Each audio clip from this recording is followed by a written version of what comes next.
Certain houses, like certain persons, manage somehow to proclaim at once their character for evil. In the case of the latter, no particular feature need betray them. They may boast an open countenance and an ingenuous smile, and yet little of their company leaves the unalterable conviction that there is something radically amiss with their being, that they are evil. Willy-nilly, they seem to communicate an atmosphere of secret and wicked thoughts, which makes those in their immediate neighborhood shrink from them, as from a thing diseased. And perhaps, with houses, the same principle is operative, and it is the aroma of evil deeds committed under a particular roof, long after the actual doer has passed away, that makes the gooseflesh come and the hair rise. Something of the original passion of the evildoer, and of the horror felt by his victim, enters the heart of the innocent watcher, and he becomes suddenly conscious of tingling nerves, creeping skin, and a chilling of the blood. He is terror-stricken without apparent cause. There was manifestly nothing in the external appearance of this particular house to bear out the tales of horror that were said to reign within. It was neither lonely nor unkempt. It stood crowded into a corner of the square, and looked exactly like the houses on either side of it. It had the same number of windows as its neighbor, the same balcony overlooking the gardens, the same white steps leading up to the heavy black front door, and in the rear there was the same narrow strip of green, with neat box borders running up the wall that divided it from the backs of the adjoining houses. Apparently, too, the number of chimney pots on the roof was the same, and the breadth and angle of the eaves, and even the height of the dirty area railings. And yet this house in the square, that seemed precisely similar to its 50 ugly neighbors, was a matter of fact entirely different. Horribly different. Wherein lay this marked invisible difference is impossible to say. It cannot be ascribed wholly to the imagination, because persons who had spent some time in the house, knowing nothing of the facts, had declared positively that certain rooms were so disagreeable that they would rather die than enter them again, and that the atmosphere of the whole house produced in them symptoms of a genuine terror, while the series of innocent tenants who tried to live in it, and being forced to decamp at the shortest possible notice, was indeed little less than a scandal in the town. When Shorthouse arrived to pay a weekend visit to his Aunt Julia in her little house on the seafront on the other end of town, he found her charged to the brim with mystery and excitement. He had only received her telegram that morning, and he had come anticipating boredom. But the moment he touched her hand, kissed her apple-skin-wrinkled cheek, he caught the first wave of her electric condition. The impression deepened when he learned that there were to be no other visitors, and that he had been telegraphed for a very special object. Something was in the wind, and that something would doubtless bear fruit. For this elderly spinster aunt, with a mania for psychical research, had brains as well as willpower, and by hook or by crook, she usually managed to accomplish her ends. The revelation was made soon after tea, when she sidled close up to him as they paced slowly along the seafront in the dusk. "I've got the keys," she announced with delight, yet half-awesome voice. "Got them till Monday." "The keys of the bathing machine, or—" he asked innocently, looking from the sea to town. Nothing brought her so quickly to the point as feigning stupidity. "Neither," she whispered. "I've got the keys of the haunted house in the square, and I'm going there tonight." Shorthouse was conscious of the slightest possible tremor down his back. He dropped his teasing tone. Something in her voice and manner thrilled him. She was in earnest. "But you can't go alone," he began. "That's why I wired for you," she said with decision. He turned to her. The ugly, lined, enigmatical face was alive with excitement. There was the glow of genuine enthusiasm round it like a halo. The eyes shone. He caught another wave of her excitement, and a second tremor, more marked than the first, accompanied it. "Thanks, Aunt Julia," he said politely. "Thanks awfully." "I should not dare to go quite alone," she went on, raising her voice. "But with you, I should enjoy it immensely. You're afraid of nothing, I know." "Thanks so much," he began. Is anything likely to happen?" "A great deal has happened," she whispered, "though it's been most cleverly hushed up. 3 tenants have come and gone in the last few months, and the house is said to be empty for good now." In spite of himself, Shorthouse became interested. His aunt was so very much in earnest. "The house is very old indeed," she went on, "and the story, an unpleasant one, dates a long way back. It has to do with a murder committed by a jealous stableman who had some affair with a servant in the house. One night he managed to secrete himself in the cellar, and when everyone was asleep, he crept upstairs to the servants' quarters, chased the girl down to the next landing, and before anyone could come to her rescue, threw her bodily over the banisters into the hall below." "And the stableman?" "Was caught, I believe, and hanged for murder. But it all happened a century ago, and I have not been able to get more details of the story."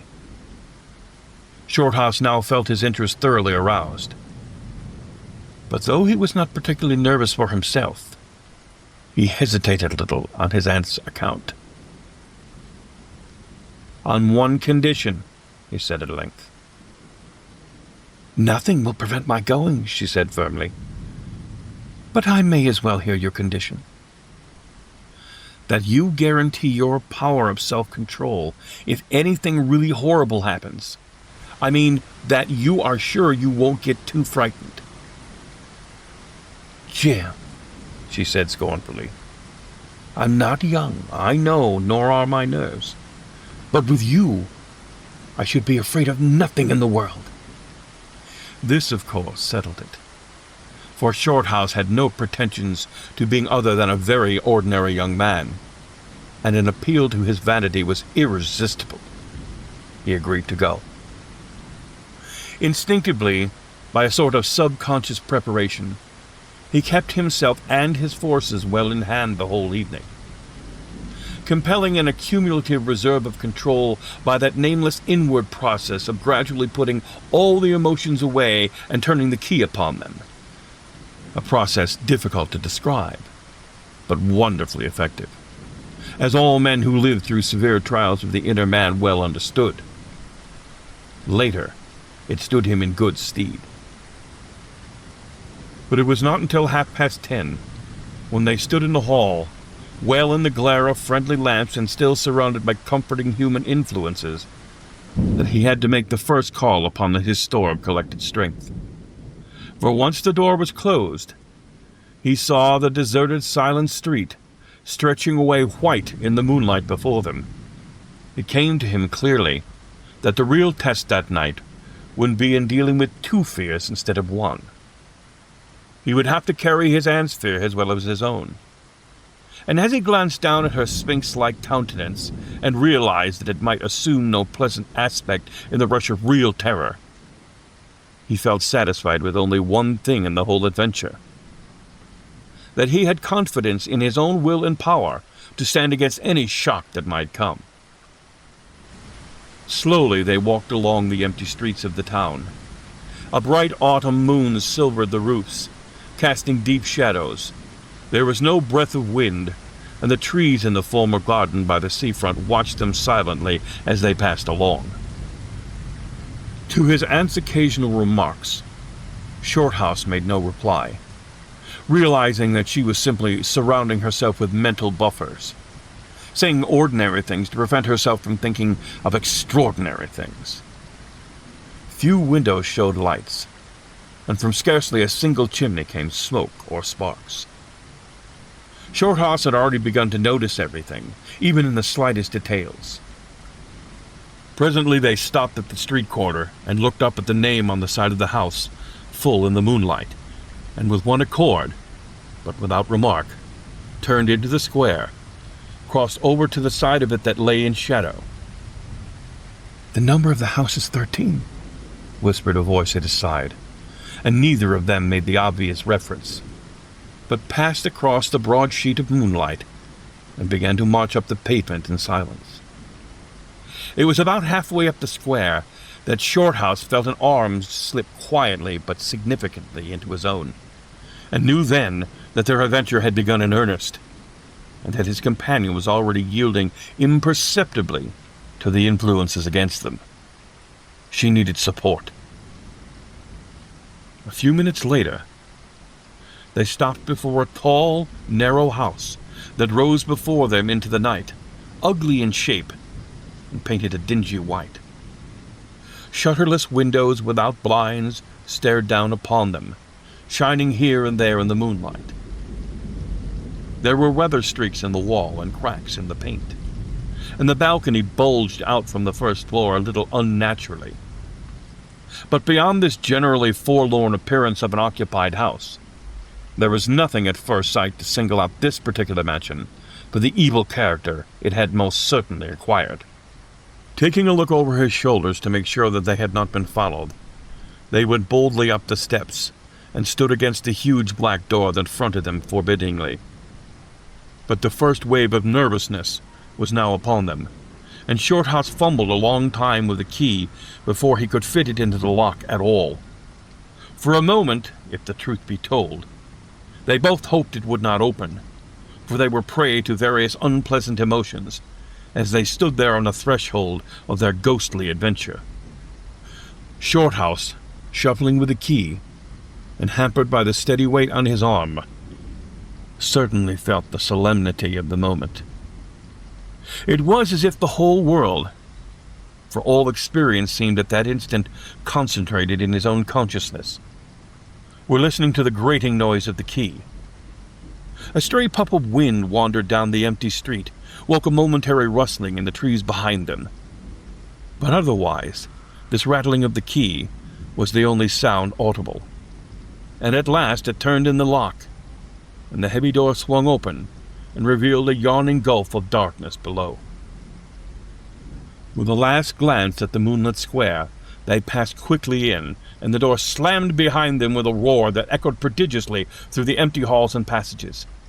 But instantly, with the echoes, another sound made itself heard, and Aunt Julia leaned suddenly so heavily upon him that he had to take a step backwards to save himself from falling. A hand had coughed so close behind him, so close that it seemed they must have actually been by his side in the darkness. With the possibility of practical jokes in mind, Shorthouse had once swung his heavy stick in the direction of the sound, but had met nothing more solid than air. He heard his aunt give a little gasp behind him. "There's someone here," she whispered. "I heard him." "Be quiet," he said sternly. "It was nothing but the noise of the front door." "Oh, get a light, quick," she added as her nephew, fumbling with the box of matches, opened it upside down and let them all fall with a rattle onto the stone floor. The sound, however, was not repeated. There was no evidence of retreating footsteps. In another minute, they had a candle burning, using an empty end of a cigar case as a holder, and when the first flare had died down, he held the impromptu lamp aloft and surveyed the scene. And it was dreary enough in all conscience, for there is nothing more desolate in all the abodes of men than an unfurnished house dimly lit, silent and forsaken, and yet tenanted by rumor with the memories of evil and violent histories. They were standing in the wide hallway. On their left was the open door of the spacious dining room, and in the front the hall ran, ever narrowing, into a long dark passage that led apparently to the top of the kitchen stairs. The broad, uncarpeted stairway rose in a sweep before them, everywhere draped in shadows, except for a single spot about halfway up, where the moonlight came in through the window and fell into a bright patch on the boards. This shaft of light shed a faint radiance above and below it, lending to the objects within its reach a misty outline that was infinitely more suggestive and ghostly than complete darkness.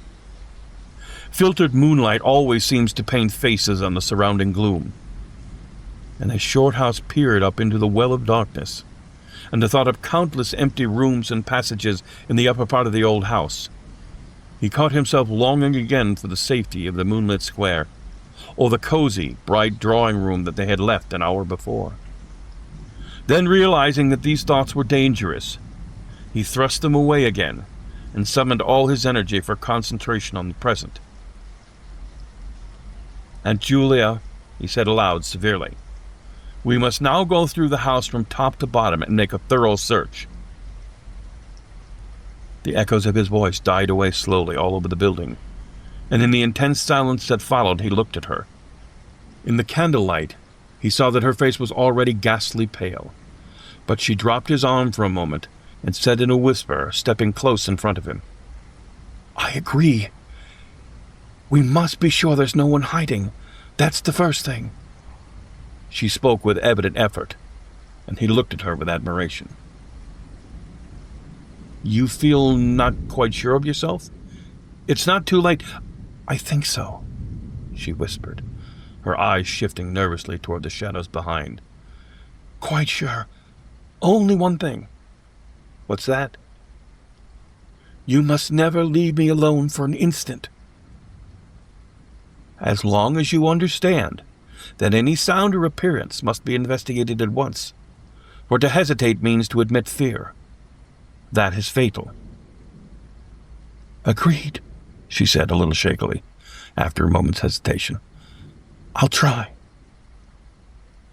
Arm in arm, Shorthouse holding the dripping candle and stick, while his aunt carried the cloak over her shoulders, figures of utter comedy to all but themselves, they began a systematic search, stealthily, walking on tiptoe, and shading the candle lest it should betray their presence through the shutterless windows. They went first into the big dining room. There was not a stick of furniture to be seen. Bare walls, ugly mantelpieces, empty grates stared at them. Everything, they felt, resented their intrusion, watching them, as it were, with veiled eyes. Whispers followed them. Shadows flitted noiselessly to the right and left. Something seemed ever at their back, watching, waiting for an opportunity to do them injury. There was an inevitable sense that operations which went on when the room was empty had been temporarily suspended till they were well out of the way again.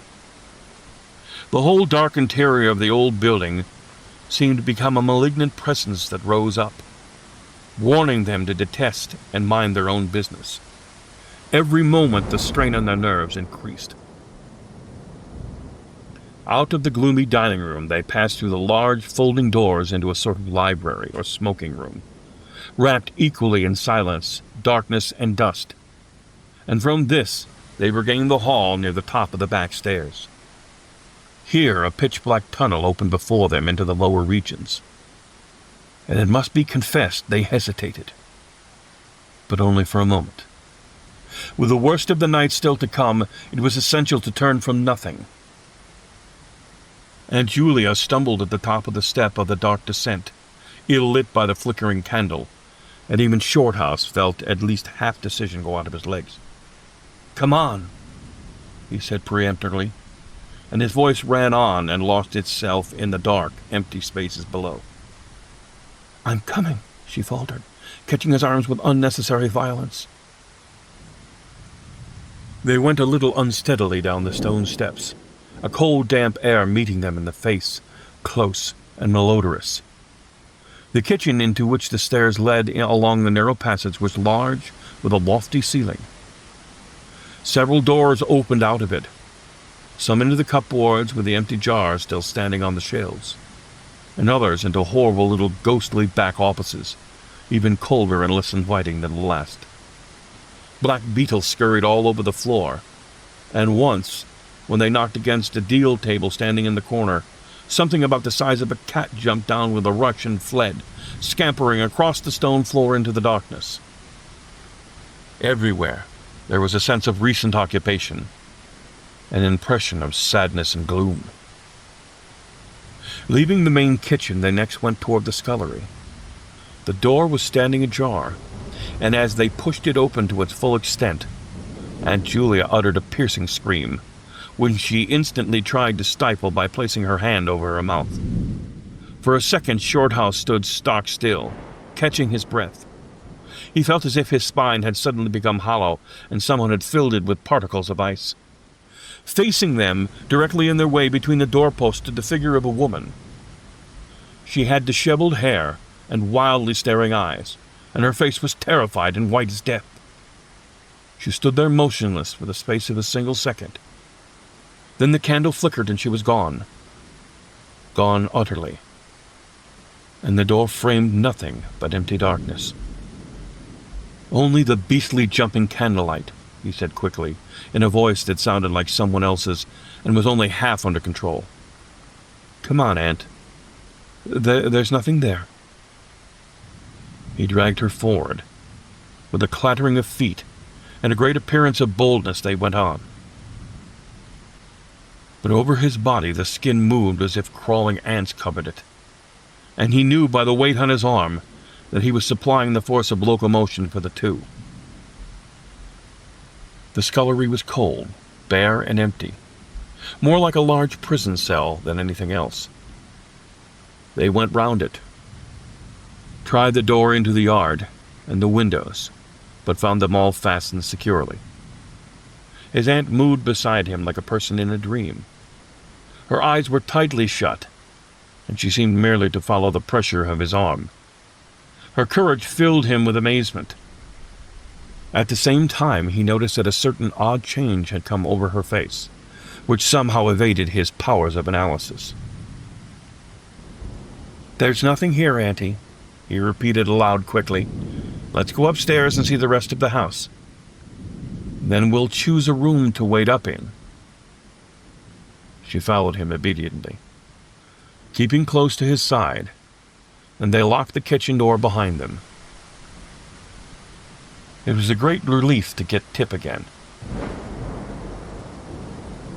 In the hall there was more light than before, for the moon had traveled a little further down the stairs. Cautiously, they began to go up in the dark vault of the upper house, the boards creaking under their weight. On the first floor they found a large double drawing room, a search of which unveiled nothing. Here also there was no sign of furniture or recent occupancy. Nothing but dust and neglect and shadows. They opened the big folding doors between front and back drawing rooms, and they came out again to the landing and went on upstairs. They had not gone more than a dozen steps when they both simultaneously stopped to listen, looking into each other's eyes with new apprehension across the flickering candle flame. From the room they had left hardly 10 seconds before came the sounds of doors quietly closing. It was beyond all question. They heard the booming noise that accompanies the shutting of the heavy doors, followed by a sharp catching of the latch. "We must go back and see," said Shorthouse briefly in a low tone, turning to go downstairs again. Somehow she managed to drag after him, her feet catching in her dress, her face livid. When they entered the front drawing room, it was plain that the folding doors had been closed half a minute before. Without hesitation, Shorthouse opened them. He almost expected to see someone facing him in the back room, but only darkness and cold air met him. They went through both rooms, finding nothing unusual. They tried in every way to make the doors close of themselves, but there was not enough wind even to set the candle flame flickering. The doors would not move without strong pressure. All was silent as the grave. Undeniably, the rooms were utterly empty, and the house utterly still. "It's beginning," whispered a voice at his elbow, which he hardly recognized as his aunt. He nodded acquiescence, taking out his watch to note the time. It was 15 minutes before midnight. Setting the candle in its case upon the floor in order to do so, it took a moment or two to balance it safely against the wall. And Julia always declared that this was the moment she was not actually watching him, but had turned her head toward the inner room, where she fancied she heard something moving. But at any rate, both positively agreed that the sound of rushing feet, heavy and swift, and the next instant the candle was out. But to Shorthouse himself had come more than this, and he had always thanked his fortunate stars that it came to him alone and not to his aunt too. For, as he rose from the stooping position of the balancing the candle, and before it was actually extinguished, a face thrust itself forward so close to his own that he could have almost touched it with his lips. It was a face working with passion, a man's face, dark, with thick features, angry and savage eyes. It belonged to a common man, and it was evil in an extraordinary normal expression, no doubt before he saw it, alive with intense, aggressive emotion. It was malignant and terrible human countenance. There was no movement in the air, nothing but the sound of rushing feet stocking their muffled feet, the apparition of the face, and the almost simultaneously extinguishing of the candle. In spite of himself, Shorthouse uttered a little cry, nearly losing his balance as his aunt clung to him with her whole weight in one moment of real, uncontrollable terror. She made no sound, but simply seized him bodily. Fortunately, however, she had seen nothing, but had only heard the rushing feet, for her control returned almost at once, and he was able to disentangle himself and strike a match. The shadows ran away on all sides before the glare, and his aunt stooped down, groping for the cigar case with the precious candle. Then they discovered the candle had not been blown out at all. It had been crushed out. The wick was now pressed down into the wax, which was flattened by some smooth, heavy instrument. How his companion so quickly overcame her terror, Shorthouse never properly understood. But his admiration for her self-control increased tenfold, and at the same time served to feed his own dying flame, for which he was undeniably grateful. Equally inexplicable to him was the evidence of physical force they had just witnessed. He had once suppressed the memories of stories he had heard of physical mediums and their dangerous phenomena. For if these were true, and either his aunt or himself was unwittingly a physical medium, it meant that they were simply aiding to the focus of the forces of the haunted house already charged to the brim. It was like walking with unprotected lamps among uncovered stores of gunpowder. So with as little reflection as possible, he simply relit the candle, went tip to the next floor. The arm in his trembled, it is true, and his own tread was often uncertain. But they went on with thoroughness, and after a search revealing nothing, they climbed the last flight of stairs to the top floor of all.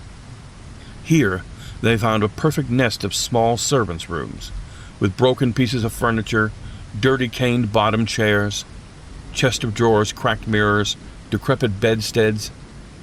The rooms had low sloping ceilings already hung here and there with cobwebs, small windows, and badly plastered walls, a depressing and dismal region which they were glad to leave behind. It was on the stroke of midnight when they entered a small room on the third floor, close to the top of the stairs, and arranged to make themselves comfortable for the remainder of the adventure.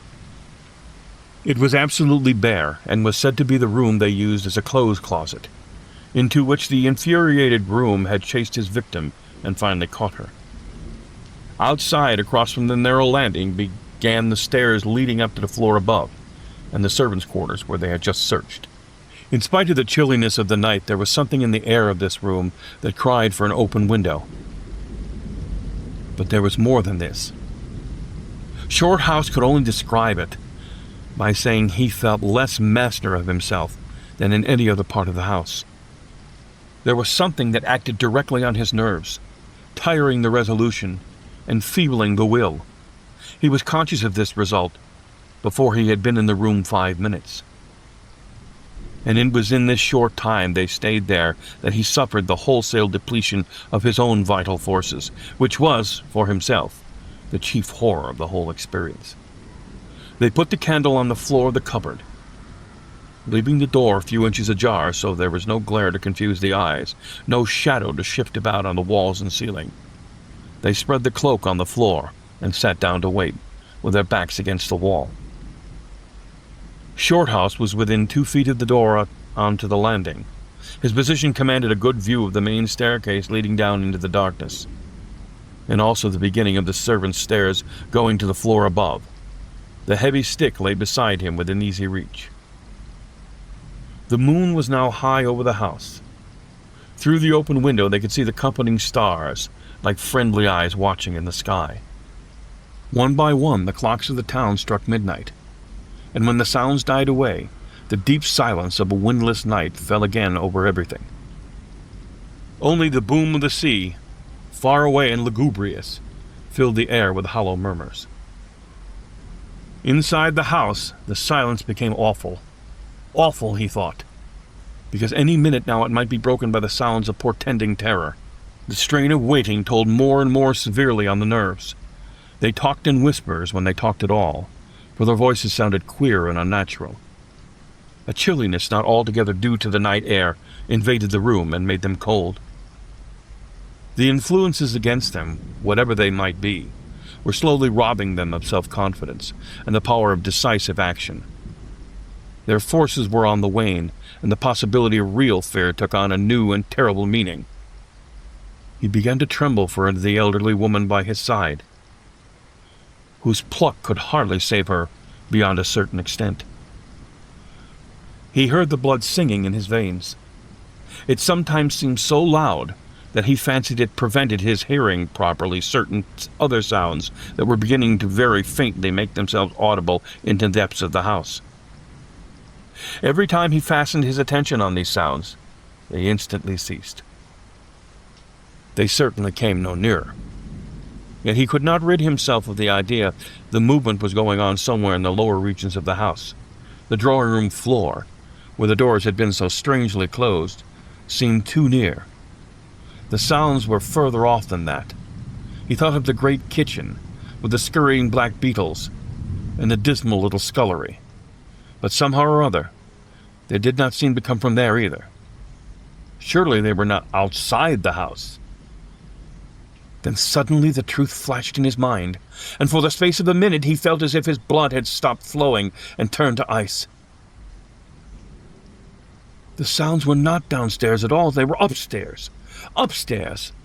Somewhere among those gloomy little servants' rooms with bits of broken furniture, low ceilings and cramped windows. Upstairs where the victim had first been disturbed and stalked to her death.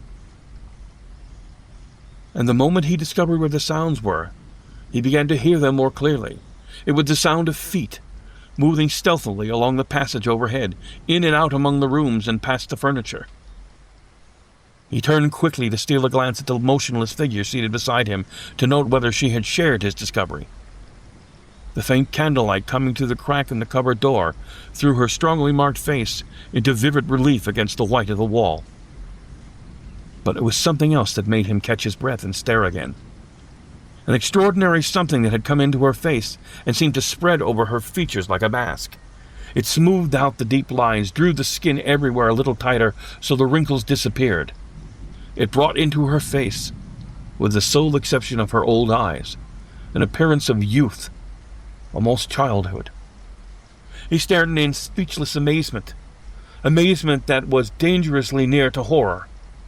It was his aunt's face indeed, but it was her face of 40 years ago. The vacant, innocent face of a girl. He had heard stories of that strange effect of terror which could wipe a human countenance clean of other emotions, obliterating all previous expressions. But he had never realized that it could be literally true, or could mean anything so simply horrible as what he now saw. For the dreadful signature of overmastering fear was plainly written in that utter vacancy of the girlish face beside him. And when, feeling his intense gaze, she turned to look at him, he instinctively closed his eyes tightly to shut out the sight. Yet when he turned a minute later, his feelings well in hand, he saw to his intense relief another expression. His aunt was smiling, and though the face was deathly white, the awful veil had lifted, and the normal look was returning. "Anything wrong?" was all he could think of to say at the moment, when the answer was eloquent coming from such a woman. "I felt cold," and a little frightened," she whispered. He offered to close the door, but she seized hold of him and begged him not to leave her side for an instant. "It's upstairs, I know," she whispered with an odd half-laugh. "But I can't possibly go up." But Shorthouse thought otherwise, knowing that in action lay their best hope of self-control. He took the brandy flask and poured out a glass of neat spirit, stiff enough to help anybody over anything. She swallowed it with a little shiver. His only idea now was to get out of the house before her collapse became inevitable. But this could not be safely done by turning tail and running from the enemy. Inaction was no longer possible. Every minute he was growing less master of himself, and desperate, aggressive measures were imperative without further delay. Moreover, the actions to be taken toward the enemy, not away from it. The climax, if necessary and unavoidable, would have to be faced boldly. He could do it now. But in 10 minutes he might not have the force left to act for himself, much less for both. Upstairs, the sounds were meanwhile becoming louder and closer, accompanied by the occasional creaking of the boards. Someone was moving stealthily about, stumbling now and then awkwardly against the furniture. Waiting a few moments to allow for the tremendous dose of spirit to produce its effect, and knowing this would last but a short time under the circumstances, Shorthouse then quietly got on his feet, and saying in a determined voice, "Now, Aunt Julia, we'll go upstairs and find out what this noise is all about. You must come too. It is what we agreed." He picked up his stick and went to the cupboard for the candle. A limp form rose shakily beside him, breathing hard, and he heard a voice say very faintly something about being ready to come. The woman's courage amazed him. It was so much greater than his own. Holding aloft the dripping candle, some subtle force exhaled from this trembling, white-faced old woman at his side that was the true source of his inspiration. It held something really great that shamed him and gave him the support without which he would have proved far less equal to the occasion. They crossed the dark landing, avoiding with their eyes the deep black space over the banisters. Then they began to mount the narrow staircase to meet the sounds which minute by minute grew louder and nearer. About halfway up the stairs Aunt Julia stumbled, and Shorthouse turned to catch her by the arm, and just at that moment there came a terrific crash in the servants' quarters overhead. It was instantly followed by a shrill, agonizing scream. There was a cry of terror, a cry of help melted into one. Before they could move aside or go down a single step, someone came rushing along the passage overhead, blundering horribly, racing madly at full speed, 3 steps at a time, down the very staircase which they stood. The steps were light and uncertain, but close behind them sounded the heavier tread of another person. The staircase seemed to shake. Shorthouse and his companion just had time to flatten themselves against the wall when the jumble of flying steps was upon them, and 2 persons, with the slightest possible interval between them, dashed past at full speed. It was a perfect whirlwind of sound breaking in upon the midnight silence of the empty building. The 2 runners, pursuer and pursued, had passed clean through them where they stood, and already with a thud the boards below received the first one, then the other. Yet they had seen absolutely nothing. Not a hand, an arm, or a face, or even a shred of flying clothing. Then came a second's pause. Then the first one, the lighter of the 2, obviously the pursued one, ran with uncertain footsteps into the little room which Shorthouse and his aunt just left. The heavier ones followed. There was a sound of scuffling, gasping, and smothered screaming. And then out onto the landing came the step of a single person treading weightily. A dead silence followed for the space of half a minute, and then was heard a rushing sound through the air. It was followed by a dull, crashing thud in the depths of the house below, on the stone floor of the hall. Utter silence reigned after. Nothing moved. The flame of the candle was steady. It had been steady the whole time, and the air had been undisturbed by any movement whatsoever. Palsied with terror, Aunt Julia, without waiting for her companion, began fumbling her way downstairs. She was crying to herself. When Shorthouse put his arm around her and half carried her, he felt she was trembling like a leaf. He went into the little room, picked up the cloak from the floor, and arm in arm walked very slowly, without speaking a word or looking once behind them. They marched down the 3 flights of stairs into the hall. In the hall they saw nothing, but the whole way down the stairs they were conscious that someone followed them, step by step. When they went faster, it was left behind. When they went more slowly, it caught up. Never once did they look behind to see, and at each turning of the staircase, they lowered their eyes for the fear of the following horror they might see on the stairs above. With trembling hands, Shorthouse opened the front door, and they walked out into the moonlight and drew a deep breath of the cool night air blowing in from the sea.